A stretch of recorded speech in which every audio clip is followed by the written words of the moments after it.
Shalom Bapak Ibu, marilah kita merenungkan firman Tuhan di dalam Ayub pasal 14 ayat 1-6.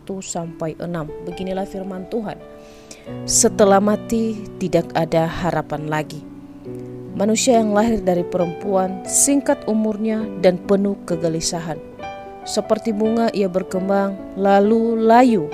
Seperti bayang-bayang ia hilang, lenyap dan tidak dapat bertahan. Masakan engkau menunjukkan pandanganmu kepada orang seperti itu dan menghadapkan kepadamu untuk diadili? Siapa dapat mendatangkan yang tahir dari yang najis? Seorang pun tidak.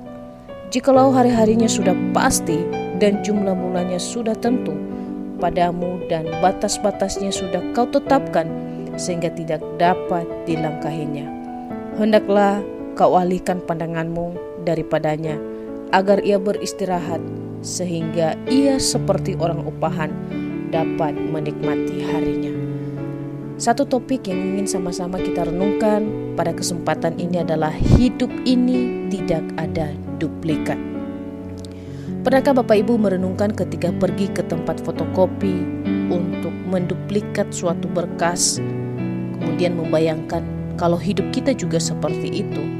Misalnya hidup kita bisa diduplikat atau difotokopi, pasti senang sekali. Bahkan ada beberapa orang berpikir atau berprinsip, mumpung masih muda dan kuat, nikmati dunia ini dan bersenang-senang. Kalau tidak sekarang, kapan lagi? Tetapi bagaimana kalau misalnya kita punya beban hidup berat, kita sedang sakit kanker, sakit tumor, dan bahkan masalah tidak kelar-kelar yang kita hadapi setiap hari sepertinya selalu saja masalah dan masalah. Sehingga kadangkala tidak sedikit orang akhirnya berusaha untuk mengakhiri hidupnya sebelum waktunya dipanggil Tuhan. Marilah kita melihat di dalam Alkitab, Ayub berkeluh kesah tentang hidupnya karena penderitaan yang dihadapinya. Bahkan Ayub sendiri juga pernah mengutuki hari kelahirannya dan meminta agar ia segera mati saja. Tetapi di pasal 14 ini kita melihat Ayub menyadari bahwa hidupnya itu singkat dan bahkan tidak bernilai, seperti uap yang muncul dan sebentar akan hilang dan tidak ada artinya.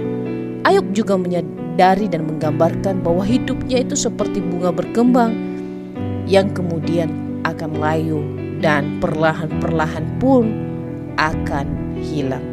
Ayub menyadari bahwa manusia itu kalah nilainya dari sebatang pohon yang bertunas, di mana setelah dia mati atau ditebang, ia bisa bertunas kembali dan bisa hidup kembali walaupun membutuhkan proses. Hidup kita memang tidak ada duplikat, kecuali bagi orang-orang tertentu mungkin diberikan kesempatan hidup kembali setelah kematian. Misalnya kita lihat di Alkitab Raja Hizkia, di mana ketika ia jatuh sakit dan hampir mati, ia meminta umurnya diperpanjang oleh Tuhan, dan Tuhan pun mendengarkan. Atau bahkan kita yang mendengarkan renungan saat ini punya pengalaman yang sama. Jika kita menyadari bahwa hidup ini singkat dan tidak ada duplikat, berarti kita juga sadar bahwa semua yang kita miliki saat ini tidak ada yang abadi. Apa yang saat ini kita capai, apa yang saat ini kita banggakan, tidak ada. Entah kita banggakan harta, pendidikan, atau kecantikan. Ingat, semua itu ada masa expire-nya. Tetapi yang tidak pernah expire adalah cinta Tuhan atas hidup kita yang selalu ada untuk saya dan saudara sekalian.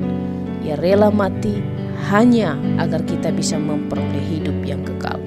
Dan itu adalah pengharapan-pengharapan kita sebagai orang percaya, bahwa sekalipun ada kematian, kita akan tetap hidup karena Kristus telah mati bagi kita. Biarlah renungan firman Tuhan pada kesempatan ini terus menguatkan kehidupan kita, dan Tuhan Yesus menolong kita.